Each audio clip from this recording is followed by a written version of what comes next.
오늘은 부활을 소망하는 자는이라는 제목으로 함께 은혜를 나누도록 하겠습니다. 여러분, 종교다원주의라는 말을 많이 들어보셨을 거예요. 종교다원주의.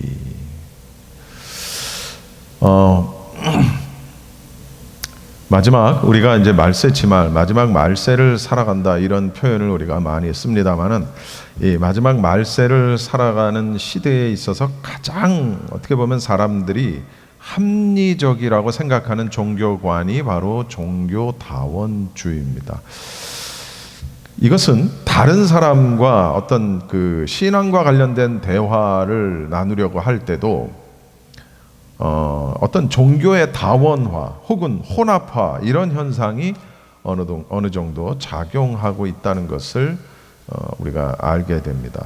여러분, 하나님을 믿는다고 하는 신자들도 그 자신의 이런 특정한 종교적 신념을 다른 사람에게 말하는 것이 꺼려지게 되는 이유가 무엇이냐? 다른 종교인들도 자기들 나름대로의 신념을 통해서 천국에 갈 수 있다. 그렇기 때문에 내 종교의 어떤 생각을 다른 사람에게 강요할 수 없다, 이런 겁니다. 또 우리 믿는 사람들이 또 그렇게 하지 못하는 이유는 뭐냐면, 또 성경을 조금 안다고 이런 얘기를 해요. 성경은 다른 사람을 판단하지 말라고 그랬다, 이런 얘기도 하고, 또 그렇게 되면 다른 사람과의 어떤 관계가 흔들릴 수 있는 위험이 있다, 그걸 위험을 감수하고 싶지가 않다, 그런 얘기도 합니다. 그리고 가장 어떻게 보면은 이 대답이 확실한 대답일 것 같아요. 뭐냐면, 내가 믿는 것에 대한 충분한 확신이 없어서 그렇다, 이렇게도 우리가 또 대답을 합니다. 프로브 미니스트리가 조사한 결과가 있습니다. 자신이 거듭났다라고 주장하는 그 기독교인들, 나는 본어게인 했다라고 주장하는 이 기독교인들의 응답을 보면 나는 예수님을 통한 구원을 믿는다 라고 답변을 한 응답률이 45.4%에 불과했습니다. 다시 얘기합니다. 내가 거듭났다라고 주장했던 사람들의 응답률입니다. 나는 거듭났다라고 주장했던 기독교인들의 응답률을 보면 나는 예수님을 통한 구원을 얻는다, 구원을 믿는다라는 응답이 절반도 안 됐다는 거예요. 특히 이 가운데에서 40살 미만 가운데 거듭났다고 말하는 기독교인 7명 가운데 1명만이 구원의 유일한 길은 예수 그리스도라고 이렇게 믿고 있었다라는 것이지요. 7명 가운데 1명만이. 여러분, 이것은 바로 종교의 교리 등이 다원화되면서 이러한 어떤 흐름이 이어지고 있다라는 그런 것입니다. 어떤 한 신학자는, 이 사람은 원래 힌두교도였다가 기독교인이 돼서 신학자가 됐습니다. 그런데 이 사람이 다시 힌두교로 돌아갔습니다. 이유는 힌두교와 기독교의 관계를 두고 이 사람이 어떻게 평가를 했냐면, 힌두교는 종교의 출발점이고 기독교는 정점이다, 이렇게 판단을 했어요. 그래서 시간상으로 앞섰던 힌두교가 암시한 것을 실현한 것이 기독교다, 이렇게 얘기를 했단 말이에요. 그리고 다시 자기는 이제 원래대로 간다, 그리고 힌두교로 돌아갔단 말이에요. 여러분, 요즘 세상에서 젊은 사람들 사이에서, 특히 포스트 모던 사회에서 개신교는, 우리가 믿는 개신교는 배타적인 종교처럼 인식이 됩니다. 그런데 기독교인조차도 그러한 어떤 시대적인 흐름에 휩쓸려 가지고 그 기준이 흔들리고 있는 그런 시대를 우리가 살고 있다라는 것이죠. 물론 다른 여타 종교들에서도 나름대로 그들의 교리들이 있을 겁니다. 가르침이 있을 거예요. 그래서 삶의 지혜를 가르치기도 하고, 또 어쩌면 구원의 길을 또 가르칠지도 모를 일이죠. 그러나 우리 그리스도인에게 있어서 다른 종교라고 일컬어지는 것들과 확실하게 다른 무언가가 하나 있는데, 그게 무엇이냐? 그것이 바로 부활이라는 것이죠. 부활. 오늘 부활절도 아닙니다만 이제 욥기서를 쭉 따라가다 보니 이런 본문을 택하게 됐습니다.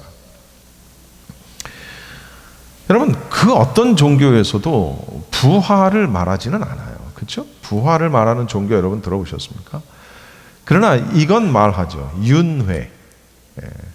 부활은 말하지 않지만 윤회는 말합니다. 여러분, 윤회라는 게 무슨 뜻인지 다 아실 거예요. 여러분, 그래서 다음 생에 인간으로 다시 또 태어나려면 현생에서 공덕을 쌓아야 한다. 뭐 대충 그런 겁니다. 여러분, 놀라지 마십시오. 일부 기독교인들 중에도 윤회를 말합니다. 무슨 얘기냐?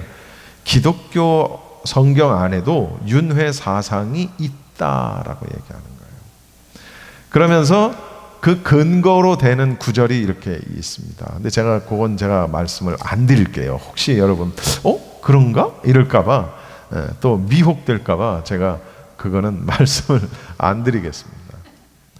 근데 제가 그걸 듣고, 이 사람들이 이렇게 생각할 수도 있구나. 이렇게 생각하는구나. 여러분, 예수 그리스도만이 길이요 진리요 생명입니다. 믿으십니까? 예수 그리스도만이 길이요 진리요 생명입니다. 그 어떤 종교, 그 어떤 사람이 와서 또 다른 길을 이야기하고 또 다른 삶의 철학을 이야기하고 뭔 어떤 고매한 무언가를 얘기를 할지라도 우리는 예수 그리스도 외에는 길이요 진리요 생명이 없다는 것을 믿습니다. 여러분, 부활신앙 이것은 굉장히 신비로운 것입니다. 죽은 자의 부활이라는 것은 굉장히 신비죠. 따라서 누구나 다 심지어 믿는다고 하는 신도들조차도 부활을 사실은 다 믿는 건 아닙니다. 특히 어떤 과학이 극도로 발달하고 어떤 과학적인 합리성을 말하는 요즘에는 이 부활에 대해서는 아직은 계몽되지 못한 1세기 시대의 어떤 신화다, 이렇게 생각하는 사람들이 있다는 거예요. 언젠가 LA 타임즈에 이런 머리 기사가 실린 적이 있습니다. 예수는 정말 죽음에서 살아났는가? 라는 제목의 머리 기사가 실렸는데, 그런데 그 다음 줄의 표제에는 놀랍게도 뭐라고 써 있었냐면, 대부분의 신학자들이 이를 부인하였다, 이렇게 썼어요. 여러분, 이런 의미에서 현대인의 어떤 과학적인 운신의 폭은 굉장히 넓어졌지만 오히려 어떤 영적 진리를 분별하는 능력은 퇴보했다, 이렇게 말할 수 있다는 것이죠. 그러나 그 누가 이것을 부인한다고 할지라도 부활의 어떤 절대적 그 진리는 절대적인 것이고 이것은 영원 불변한 것입니다. 믿습니까? 여러분, 따라서 진실한 신앙의 사람들은 반드시 있을 자신의 부활을 기대한다라는 것이죠. 그게 부활 신앙이라는 거예요. 오늘 본문의 욥도 다소 막연한 형태로나마 부활 신앙을 가지고 있었다는 것이죠. 그 부활의 소망을 가진 욥의 말을 통해서 이 부활 신앙인의 특징들을 짧게 3가지만 간략하게 여러분에게 소개를 하도록 하겠습니다. 첫 번째로 욥은 구속자가 살아계심을 믿었습니다. 25절 말씀을 다시 한번 보겠습니다. 25절 시작. 내가 알기에는 나의 대속자가 살아계시니 마침내 그가 땅 위에 서실 것이라. 여러분, 욥은 현재의 고난을 미래의 부활 신앙으로 여겼고 부활을 가능케 하시는 분인 자신의 대속자가 살아계심을 믿는 믿음이었다라는 것이죠. 여기 보면 나의 대속자가, 나의 대속자, 이 나의 대속자라는 말은 고알리라는, 이 고알리라는 히브리어는 되찾다, 속량하다, 건지다, 이런 뜻입니다. 그런 뜻에서 온 단어인데 이 말이 이 말의 명사형은 고엘입니다. 고알리의 명사형은 고엘인데 이 고엘이라는 말이 가진 뜻이 정확하게 뭐냐면 다른 사람의 명예 혹은 다른 사람의 생명 혹은 다른 사람의 뭐 재물 이런 것들을 상실했을 때 이걸 어떻게 해서든지 복구시켜 주어야 하는 의무가 있는 친척을 말합니다. 친척이라고 해서 그걸 뭐 굳이 그걸 뭐 의무적으로까지는 아니잖아요. 그러니까 이 원어가 가진 의미가 그 명사형이 그런 뜻이란 말이에요. 반드시 복구, 재산이든 생명이든 뭐 명예든 뭐든 그런 걸 잃어버렸을 때 그걸 반드시 되찾아 주어야 하는 친척이라는 뜻에서 그 명사형에서 바로 이 되찾다, 속량하다, 건지다라는 동사가 왔다는 거예요. 그게 나의 대속자라는 거예요. 여러분, 많은 신학자들은 여기에 등장하는 대속자를 누구로 보냐면 하나님으로 봅니다. 따라서 이 본문의 표현은 하나님은 그의 자녀들을 고통으로부터 구제하신다, 생명과 재산을 지키시고 구원하시는 분이다 라는 것을 알 수 있게 해준다는 것이죠. 그래서 우리 성경을 좀 몇 절 좀 한번 보도록 하겠습니다. 시편 103편 3, 4절 우리 앞에 보고 한번 같이 읽어봅시다. 시작. 그가 내 모든 죄악을 사하시며 내 모든 병을 고치시며 내 생명을 파멸해서 속량하시고 인자와 긍휼로 관을 씌우시며. 여러분, 하나님은 우리를 장차 모든 죄악에서 어떻게 하신다? 구속하신다. 속량하신다. 구속하신다. 그리고 시편 106편 10절에 보면 시작. 그 미워하는 자의 손에서 구원하시며 그 원수의 손에서 구원하셨고. 네, 원수의 손에서 구원하셨다. 우리 원수가 누굽니까? 층간소음을 일으키는 윗집 사람이 원수입니까? 앞집 사는 사람입니까? 아니요, 마귀입니다. 마귀. 그 원수의 손에서 우리를 구원하셨다. 그리고 또 우리를 사망에서 우리를 구속하셨다. 이거 호세아 13장 14절에 있는 말씀이에요. 다 같이 시작. 내가 그들을 수월의 권세에서 속량하며 사망에서 구속하여. 사망에서 우리를 어떻게 하셨다? 구속하리니. 구속하셨다. 그리고 부활하게 하셔서 영원한 생명을 우리에게 주신다. 할렐루야. 이것이 욥이 가졌던 부활신앙이라는 거예요. 두 번째로 하나님 보기를 낯선 사람 보는 것처럼 하지 않았다라는 말입니다. 27절을 한번 읽어봅시다. 시작. 내가 그를 보리니 내 눈으로 그를 보기를 낯선 사람처럼 하지 않을 것이라 내 마음이 초조하구나. 여러분, 부활을 믿는 자는 부활의 주체가 되시는 하나님을 반드시 보게 될 것이고 이때 하나님을 낯선 사람처럼 여기지 않는다. 옛날 개역 한글에는 이 낯선 사람을 외인 이렇게 번역을 했는데요. 낯선 사람처럼 여기지 않는다. 낯선 사람이라는 이 말은 자르라는 말인데 여기서 왔는데 뭐 싫어하다, 뭐 외면하다 이런 뜻을 가지고 있는 말 주로에서 왔습니다. 여러분, 우리는 하나님의 은혜로 부활을 하지요. 그래서 장차 우리가 어떻게 보면은 영광스러운 몸을 입게 될 것입니다. 그렇게 되면 우리는 더 이상 하나님을 외면하는 자가 아니라는 거예요. 그죠? 하나님의 거룩한 자녀로서 주님과 함께 얼굴과 얼굴을 맞대서 본다라는 그런 겁니다. 따라서 여러분, 부활해서 하나님의 영광된 큰 나라의 삶을 소망하는 우리는, 여러분, 우리는 이 땅 위에서 그리스도의 영광을 바라보면서 주의 깨끗하심과 또는 주의 거룩하심, 경건한 삶을 우리가 살아야 된다. 그리고 마지막으로 세 번째는 뭐냐면 오늘 역시 27절에 있는 겁니다. 하나님 보기를 초조해하는 자이다. 내 마음이 초조하구나. 27절 말씀. 이 초조하다라는 말도 원어의 정확한 뜻은 쇠하다, 피곤하다, 혹은 파리하다 라는 그런 뜻입니다.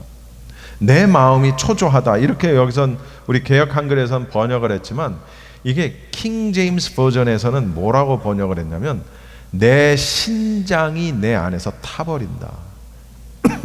내 콩팥이 내 안에서 타버린다. 그리고 이걸 NIV에서는 어떻게 번역을 했냐면 그리워한다. 그걸 이제 우리 개정에서는 초조하다 이렇게 이제 번역을 했어요. 여러분, 내가 하나님 보기를 원하는 마음이 너무 크다 보니까 초조하고 얼굴이 쇠하여지고 수척해지고, 그래서 내 콩팥이 내 안에서 타버리는 듯한 그런 고통을 느낀다는 거예요.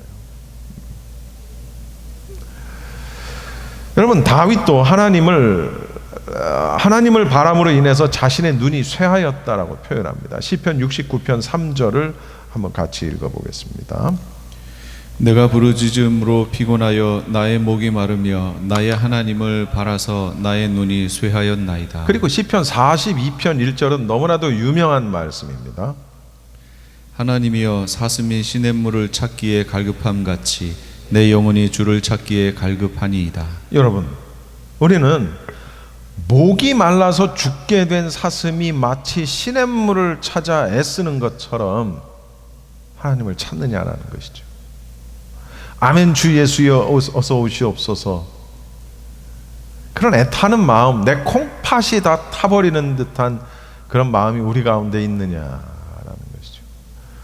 우리는 가끔 주님이 빨리 오셨으면 좋겠다 하는 생각을 할 때, 아이고 이놈의 세상 빨리 망해버렸으면 좋겠다 이런 생각을 할 때는 하나님을 기다리고 주님을 기다린다기보다는 이 세상이 너무 힘들고 어렵고 내 뜻대로 되는 일도 없고 막 이러다 보니까 에이구 이놈의 세상 빨리 망해버려라, 그런 생각할 때 있죠.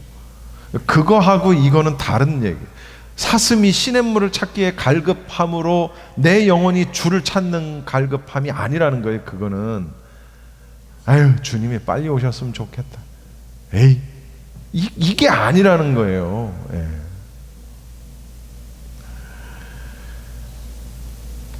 여러분, 이거는 제가 이제 한국의 어떤 목사님이 설교하시는 내용 가운데서 제가 듣고 여러분들에게 말씀드리는 예화입니다. 한국의 어떤 목사님이 설교 중에 이런 말씀을 하셨어요. 미주 한인 교회라고 표현을 하셨어요. 그러니까 미주 한인 교회가 뭐 LA만 있는 것도 아니고 미 전역에 퍼져 있는데 어느 지역 어느 교회인지는 알 수는 없지만, 그러나 그 어떤 미주 한인 교회에서 장로 직분을 감당을 하시던 한 분이 계셨는데, 이분이 얼마나 훌륭했냐면 이분을 볼 때마다 여러 목사들이 이런 장로님과 함께 목회를 해봤으면 좋겠다 하는 그런 말을 듣는 그런 장로님이셨어요. 여러분, 교인들도 저 목사님 참 훌륭하네 하지만 또 목사들 입장에서도 저런 분하고 목회하면 참 좋겠다 그런 생각 합니다. 물론 교인들은 목사를 선택할 수 있지만 목사는 교인들을 선택할 수가 없기 때문에 그냥 뭐 그런 생각만 할 뿐입니다만, 그만큼 그 장로로서의 어떤 신앙 인격도 굉장히 훌륭했고 또 인간적으로 너무 많은 사람들의 존경을 받던 그런 분이었다라는 것을. 그런데 이분이 어느 날 어떤 우연한 기회에 건강검진을 받게 됩니다. 평소 늘 건강했던 분이었기 때문에 별 특별한 뭐가 있겠어 라고 생각을 하고, 하여튼 그럴 기회가 돼서 이제 건강검진을 받았는데 암 진단을 받게 됐어요. 건강검진을 했는데 암 진단을 받게 됐어요. 물론 이게 암 초기 진단이나 뭐 이러면 아이고 참 하나님의 은혜로 뭐 이랬을 텐데, 그게 아니라 암이 꽤 진행된 상황이었고 결국은 그만 시한부 선고가 내려지게 됩니다. 너무도 충격이었죠. 여러분, 그 충격이 얼마나 큰지 그 가족, 그 교인들, 그리고 그 본인 당사자 할 것 없이 너무나 충격이 커서 말을 잃어버렸습니다. 그럴 수 있죠? 말을 잃어버렸어요. 당연히 이 사실을 알게 된 교회 목사와 교인들은 즉각적으로 기도에 돌입을 합니다. 장로님의 집에 방문을 해서 장로님을 위로하고 그리고 장로님과 함께 기도를 하려고 합니다. 그런데 그 장로님의 반응이 영 그동안과는 다른 모습이었다라는 것이죠. 말도 없고 반응도 없고. 그러나 목사님과 교인들은 이해했습니다. 그럴 수 있다. 충분히 그럴 수 있다. 우리도 그렇지 않겠습니까? 어느 날 갑자기 우리가 어떤 시한부 그 선고를 받았다면 충격은 대단할 겁니다. 얼마 동안은 충격에 빠져서 이건 뭐지? 왜 나한테 이런 일이 일어나지? 이런 생각을 하게 될 거라는 것이죠.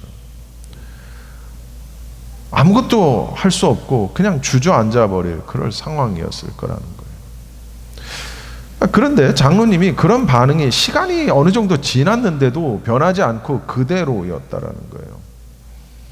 목사님과 교인들이 와도 기도 자리에 함께 하지 않고, 이상하다. 그렇게 얼마간의 시간이 지납니다. 그 사이에 교인들은 계속해서 장로님의 집을 방문을 해서 같이 기도하고 예배하고 하려고 하는데 영 협조를 해주지를 않으니까 이건 뭐지?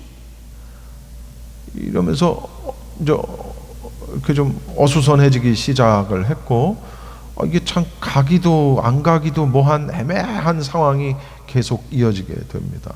목사님이 갔는데도 그런 어떤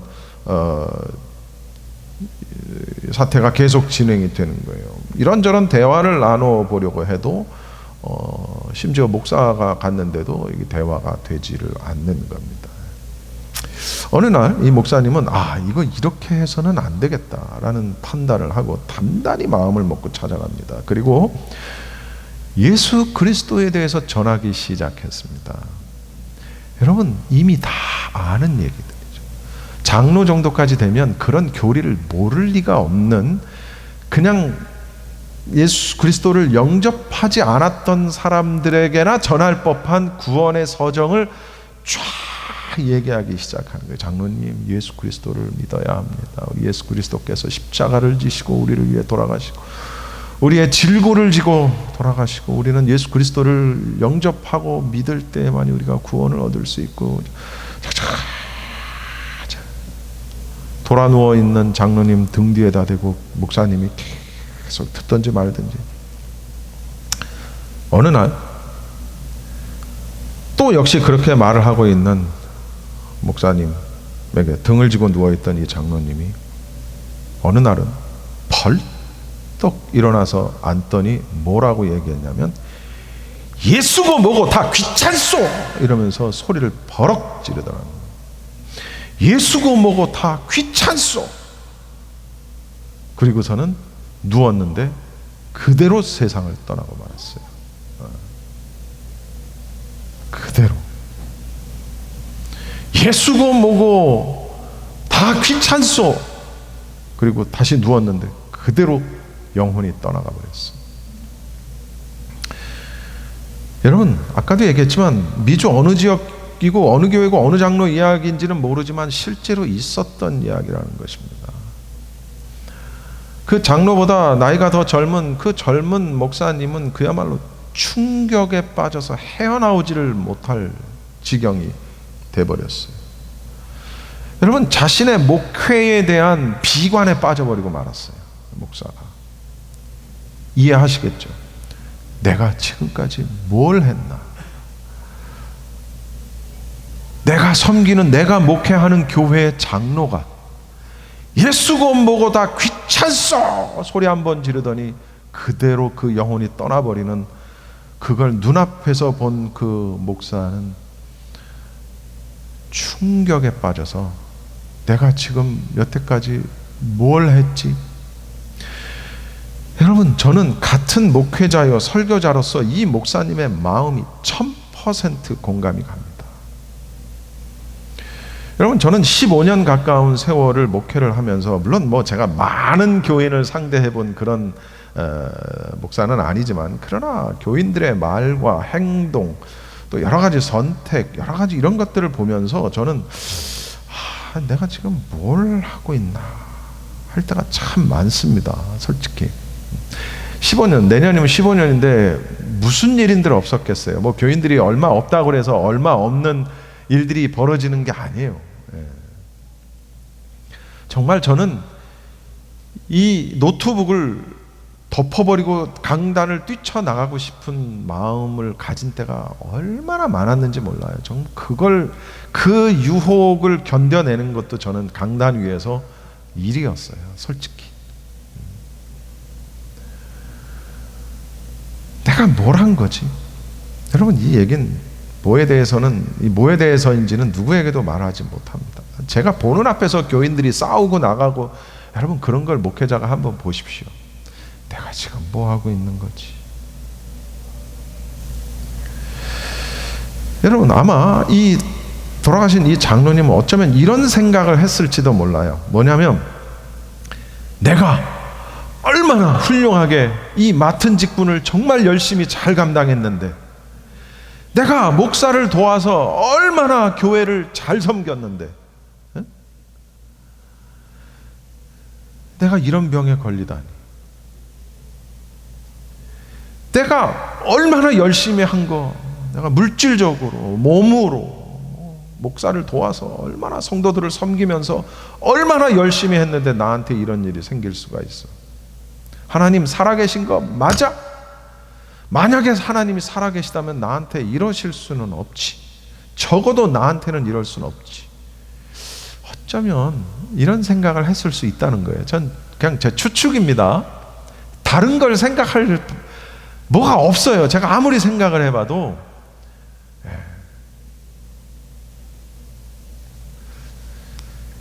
여러분, 여기서 제가 말하고 싶은 게 뭐냐, 진정한 신앙, 진정한 구원을 약속받은 믿음이라면 적어도 이런 것은 아니어야 된다는 겁니다. 여러분, 우리 인생은 어떻게 살든 좌우지간 한 번은 죽습니다. 아무리 거룩하게 살든 막대먹게 살든 상관없이 어차피 우리 한 번은 죽는 것이고, 우리 믿는 사람들은 그 부활의 영광을 거쳐서 영원한 나라에 들어갑니다. 그 소망을 우리가 가지고 있어야 된다는 거예요. 할렐루야.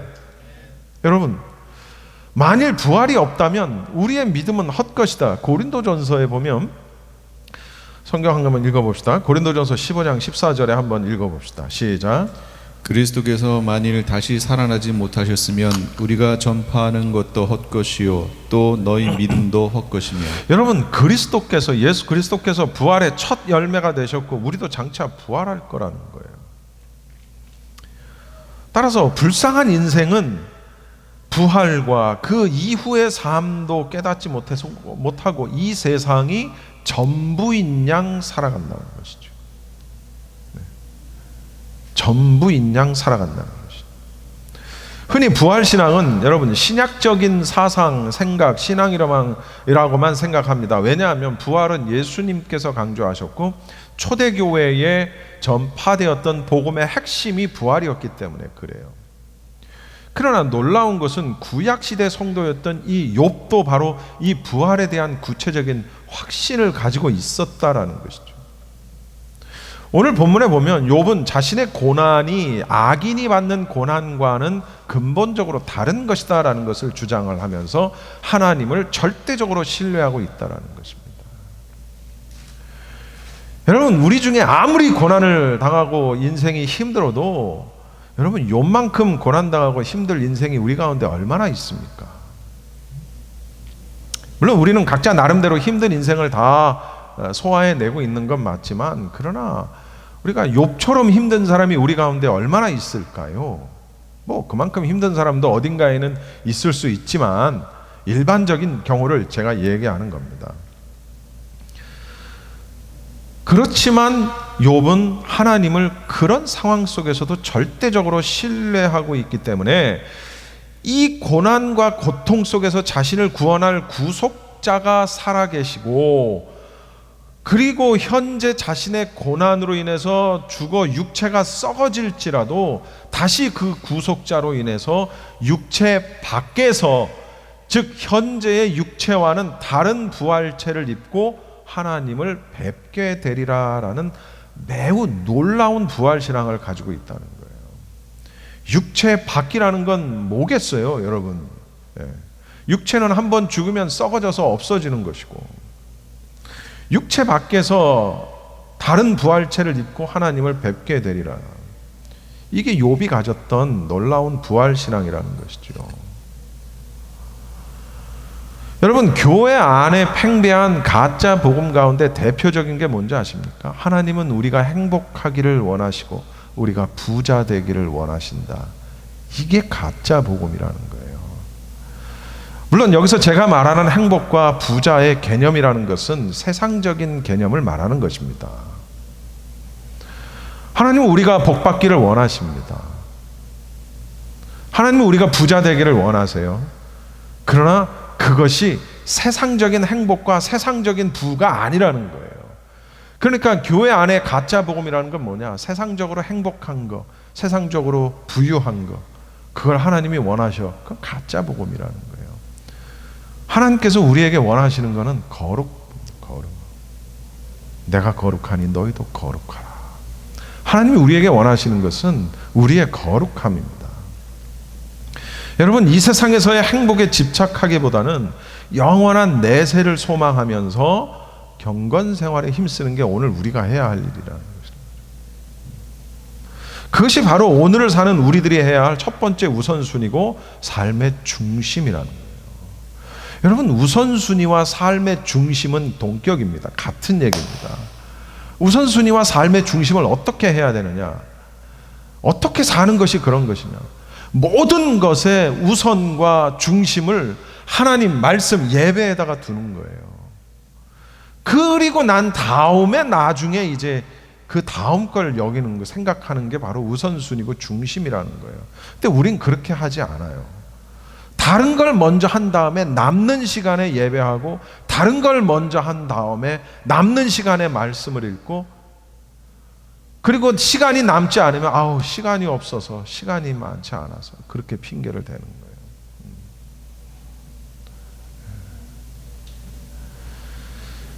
여러분, 우리가 가져야 할 부활신앙,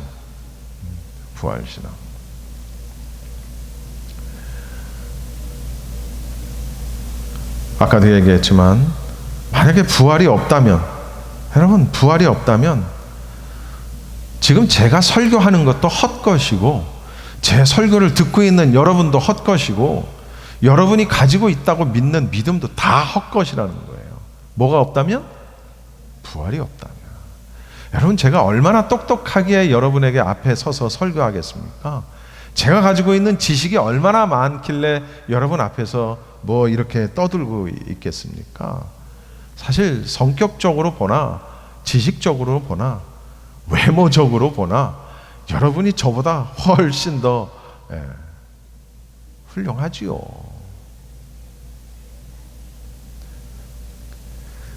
제가 여기서 이렇게 설교할 수 있는 것은, 또 여러분이 여기에서 제 설교를 들을 수 있는 것은 그리스도께서 다시 살아나셨고, 그리고 우리도 그렇게 부활할 것이라는 부활 신앙이 우리 가운데 있기 때문에 그런 거죠. 어떤 고매한 철학과 어떤 무슨 명심보감을 이야기하고 노노맹자를 이야기하기 때문에 여러분이 여기 나와 앉아 있는 게 아니라는 것이죠. 바라건대 여러분, 부활과 그 이후의 삶을 깨닫지 못하고 사는 그 어떤 사람들의 삶 같은 삶을 우리는 살지 말고, 조금 힘들고 어렵고 고통스럽고 고난스럽고 내가 바라는 대로 일이 잘 풀리지 않더라도 내가 만날 그 배울 그 하나님, 그 예수 그리스도를 생각하면서 오늘도 그 믿음 가지고 하루하루를 잘 살아내는 저와 우리 여러분 모두가 다 되시기를 바랍니다. 기도하겠습니다.